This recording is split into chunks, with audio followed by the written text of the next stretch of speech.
हर हर महादेव, ओम नमः शिवाय, जय भोलेनाथ। भक्तों, आप सभी जानते हैं कि रक्षाबंधन का त्योहार नजदीक है और आपके मन में कई प्रश्न हैं कि इस बार रक्षाबंधन कब होगा, क्या व्रत रखना आवश्यक है क्योंकि यह सोमवार को पड़ रहा है। सावन महीने के आखिरी सोमवार पर, जो कि 5वें सोमवार के दिन है। इस बार सावन का महीना पूरे 5 सोमवार का है, इसीलिए लोगों के मन में यह प्रश्न है कि क्या इस सावन महीने के आखिरी सोमवार यानी रक्षाबंधन के दिन व्रत रखना जरूरी है।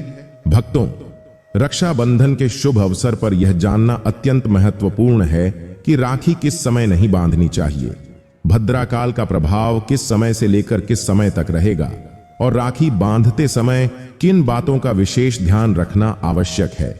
राखी की थाली कैसे तैयार की जानी चाहिए, राखी पूजन की विधि क्या है, भाई और बहन को किस दिशा में बैठना चाहिए, यह सारी जानकारी इस वीडियो में आपको प्राप्त होगी।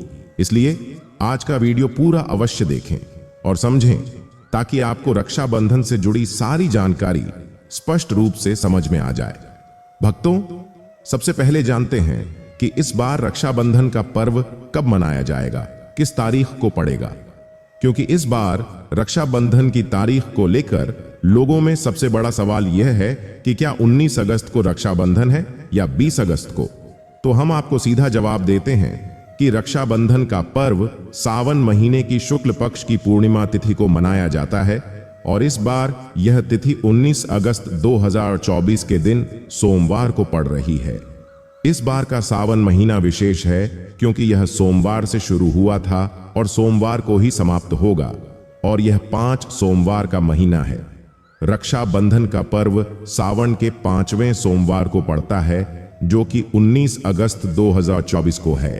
अब यह तथ्य स्पष्ट हो गया है कि इस वर्ष रक्षाबंधन 19 अगस्त 2024 को मनाया जाएगा। इसके उपरांत भक्तों के मन में एक महत्वपूर्ण प्रश्न है कि क्या इस बार भी रक्षाबंधन पर्व पर भद्राकाल का प्रभाव रहेगा। इसका उत्तर है हां, इस बार भी रक्षाबंधन के दिन भद्राकाल का प्रभाव पड़ेगा, लेकिन यह भद्राकाल पिछले वर्ष की तरह नहीं होगा। पिछले वर्ष भद्राकाल पूरे दिन व्याप्त था, जिससे हम रक्षाबंधन का पर्व मनाने में असमर्थ रहे। इस बार भद्रा का प्रभाव एक निश्चित समय तक ही सीमित होगा। हम आपको सूचित कर दें कि भद्राकाल का समय निर्धारित होता है और उस समय के दौरान राखी नहीं बांधनी चाहिए, रक्षाबंधन का त्योहार नहीं मनाना चाहिए और कोई भी मांगलिक या शुभ कार्य नहीं करना चाहिए। भद्राकाल के दौरान विशेष सावधानी बरतनी होगी। भद्राकाल का समय ध्यान से नोट कर लें और इस समय के दौरान राखी न बांधें और कोई भी शुभ मांगलिक कार्य न करें। भद्राकाल का समय 19 अगस्त को ही पड़ेगा। सावन महीने के आखिरी सोमवार, रक्षाबंधन के दिन और पूर्णिमा तिथि को भद्राकाल का समय 19 अगस्त को सुबह 5:53 से शुरू होगा। इस समय के बाद कोई भी शुभ मांगलिक कार्य नहीं किया जा सकता है। भद्राकाल दोपहर 1:30 तक रहेगा, यानी 19 अगस्त को दोपहर 1:32 तक यह पूर्ण रूप से समाप्त हो जाएगा।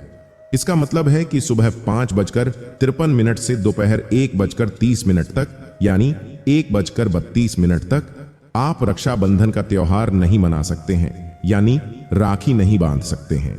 भाई बहन को भद्राकाल के दौरान रक्षाबंधन नहीं मनाना चाहिए क्योंकि इस समय कोई शुभ या मांगलिक कार्य नहीं किया जाता है। अगर आप ऐसा करते हैं तो आपको उस कार्य में सफलता नहीं मिलेगी। इसलिए भद्राकाल के समय का ध्यान रखना आवश्यक है। रक्षाबंधन में राखी बांधने का शुभ मुहूर्त 19 अगस्त को 1:30 के बाद से है, जब भद्राकाल समाप्त हो जाएगा। इसके बाद बहनें अपने भाई की कलाई में राखी बांध सकती हैं और रक्षाबंधन का त्योहार मना सकती हैं। फिर भी राखी बांधने का शुभ मुहूर्त 19 अगस्त को 1:30 से शुरू होगा और शाम 6 बजे तक रहेगा। इस समय के दौरान आप रक्षाबंधन का त्योहार मना सकते हैं और राखी बांध सकते हैं। हालांकि राखी बांधने का शुभ मुहूर्त रात्रि 9:05 से 9:08 तक भी है, लेकिन राखी रात्रि में नहीं बांधी जाती है, इसलिए हमने दोपहर 1:30 से शाम 6 बजे तक का समय बताया है। आप इस समय के दौरान कभी भी राखी बांध सकते हैं और रक्षाबंधन का त्योहार मना सकते हैं। अगर आप रात्रि में राखी बांधना चाहते हैं तो आप रात्रि 9 बजे से पहले कभी भी रक्षाबंधन का त्योहार मना सकते हैं। बिल्कुल, हमने आपको स्पष्ट कर दिया है कि रात्रि में रक्षाबंधन नहीं मनाया जाता है, इसलिए सूरज रहते रहते, दिन रहते रहते ही रक्षाबंधन का त्योहार मनाना चाहिए। भद्रा काल के बाद भी आपको दिन का समय मिलेगा जिसमें आप आराम से रक्षाबंधन का त्योहार मना सकते हैं और बहनें अपने भाई की कलाई पर राखी बांध सकती हैं। हमने आपको यहां पर स्पष्ट कर दिया है कि भद्रा काल का साया 19 अगस्त को सुबह 5:53 से दोपहर 1:30 तक रहेगा और राखी बांधने का शुभ मुहूर्त दोपहर 1:30 से शाम 6 बजे तक है। मित्रों, रक्षाबंधन का पर्व भाई बहन के अटूट प्रेम का प्रतीक है। इस दिन बहनें अपने भाई की कलाई में रक्षा सूत्र अर्पित करती हैं और उनकी दीर्घ आयु एवं स्वास्थ्य की कामना करती हैं। भाई भी अपनी बहन की सुरक्षा का वचन देते हैं। पौराणिक ग्रंथों में भद्रा काल में राखी बांधना वर्जित माना गया है, इसलिए भूलकर भी भद्रा काल में राखी न बांधें। इसके पीछे एक पौराणिक कथा है जिसे हम आपके साथ साझा करने जा रहे हैं। वीडियो को अंत तक देखें और हमारे चैनल को सब्सक्राइब करके वीडियो को लाइक करें। पौराणिक कथाओं के अनुसार रावण ने अपनी बहन से भद्रा काल में राखी बंधवाई थी और 1 वर्ष के अंदर ही उसका विनाश हो गया था। इसके अलावा भद्रा, जो कि शनिदेव की बहन है, उन्हें ब्रह्मा जी ने श्राप दिया है कि जो भी भद्रा के समय शुभ या मांगलिक कार्य करेगा उसका परिणाम हमेशा अशुभ होगा। इसलिए भद्रा के समय रक्षाबंधन का त्योहार न मनाएं। रक्षाबंधन की शुरुआत के पीछे विभिन्न कहानियां हैं, जिनमें से एक के अनुसार भगवान कृष्ण के युद्ध के दौरान अंगूठे में चोट लगने पर द्रौपदी ने एक कपड़े का टुकड़ा बांधा था। तब भगवान कृष्ण ने जरूरत पड़ने पर सहायता करने का वादा किया था। एक अन्य कथा के अनुसार भगवान श्री हरि विष्णु को राजा बलि के बंधन से मुक्त कराने के लिए माता लक्ष्मी ने राजा बलि को राखी बांधी थी। राजा बलि ने रक्षा का वचन दिया और भगवान विष्णु मुक्त हुए थे। रक्षाबंधन का पर्व मां लक्ष्मी के साथ जुड़ा हुआ है, जो भाई बहन के प्रेम और सुरक्षा का प्रतीक है। इस दिन बहनें अपने भाई की कलाई में राखी बांधती हैं और उनकी दीर्घ आयु की कामना करती हैं। इसलिए इस दिन भाई बहन दोनों को पवित्र स्नान करके और नए वस्त्र धारण करने चाहिए, लेकिन अशुभ माने जाने वाले काले वस्त्रों से परहेज करें। वस्त्र धारण करने के बाद मिलकर देवताओं की आराधना करनी चाहिए। आराधना से पहले पूजा की थाली में रोली, चंदन, अक्षत, राखी, मिठाई आदि और एक शुद्ध घी का दीपक अवश्य रख लें। मित्रों, रक्षाबंधन के दिन भाई की कलाई पर राखी बांधने से पहले कुछ विशेष बातों का ध्यान रखें। सबसे पहले भगवान को समर्पित करने के लिए पूजा की थाली तैयार करें और भगवान की कलाई पर पहली राखी बांधें।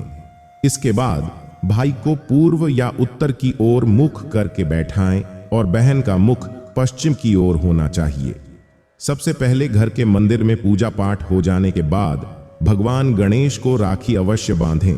फिर भाई की कलाई के लिए थाली सजाएं, भाई को तिलक करें, रोली, चंदन और अक्षत लगाएं, ऊपर थोड़े से फूल छिड़कें, यदि फूल ना हो तो चावल छिड़कें और अंत में भाई की आरती करें।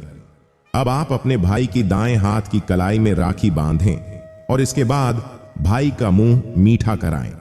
भाई के लिए मंगल कामना करें और राखी बांधने के बाद भाई भी अपनी बहनों को रक्षा का वचन दें कि वह उनकी सदा रक्षा करेगा, उनकी हर जिद पूरी करेगा, उनकी हर इच्छा पूरी करेगा। माँ बाप नहीं होने पर माँ बाप की कमी को पूरा करेगा, पिता बनकर हर इच्छा पूरी करेगा, माँ बनकर उनका पालन पोषण करेगा और बहनों को उपहार अवश्य भेंट करें।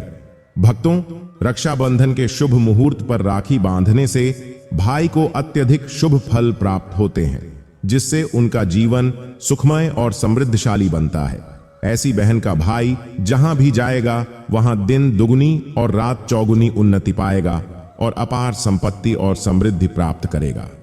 सभी प्रकार के दोष जैसे कि राहु दोष, पितृदोष, नजर दोष, मंगल दोष आदि दूर रहेंगे।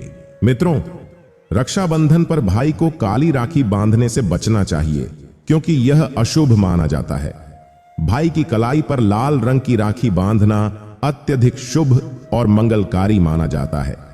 भक्तों, रक्षाबंधन के पावन अवसर पर बहन को चाकू, छुरी जैसे उपहार न दें, क्योंकि इससे जीवन पर नकारात्मक प्रभाव पड़ता है।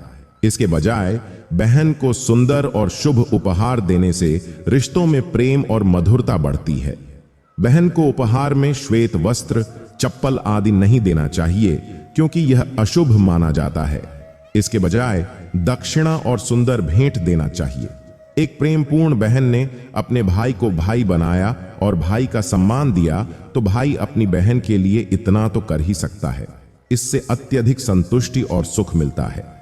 मित्रों, धार्मिक ग्रंथों के अनुसार माना जाता है कि बहन को राखी बांधने के लिए भाई के निवास स्थान पर स्वयं बहन को जाना चाहिए। प्राचीन ग्रंथों के अनुसार, वेद पुराण के अनुसार, जो बहन रक्षाबंधन पर स्वयं नहीं जाती और भाई आता है बहन के निवास स्थान पर, उस बहन को दोष लगता है। इसीलिए ऐसी परंपरा है कि रक्षाबंधन पर विशेष रूप से बहन को भाई के घर जाना चाहिए। फिर भाई चाहे कहीं भी हो, यदि आपका भाई आपके निकट नहीं है और विदेश में निवास करता है या किसी अपरिहार्य कारणवश आप भाई के पास नहीं जा सकते हैं, तो आप भाई के नाम की रक्षाबंधन की पूजा थाली तैयार कर सकते हैं। इसमें एक राखी, मिठाई, अक्षत, रोली, चंदन का तिलक सम्मिलित होना चाहिए। फिर भगवान गणेश को अपना भाई समझकर उनकी कलाई पर राखी बांध दें। माना जाता है कि यह राखी स्वयं आपके भाई की कलाई तक पहुंच जाएगी और आपके भाई को आपकी शुभकामनाएं और आशीर्वाद प्राप्त होंगे। दोस्तों, इस वीडियो में आपको रक्षाबंधन से जुड़ी पूरी जानकारी बता दिए है। उम्मीद करते हैं ये जानकारी आपको अच्छी लगी होगी। ऐसे ही ज्ञानवर्धक जानकारी के लिए हमारे चैनल मधुर वाणी को सब्सक्राइब जरूर करें और इस वीडियो को अपने परिवारजनों और दोस्तों को अवश्य साझा करें। धन्यवाद।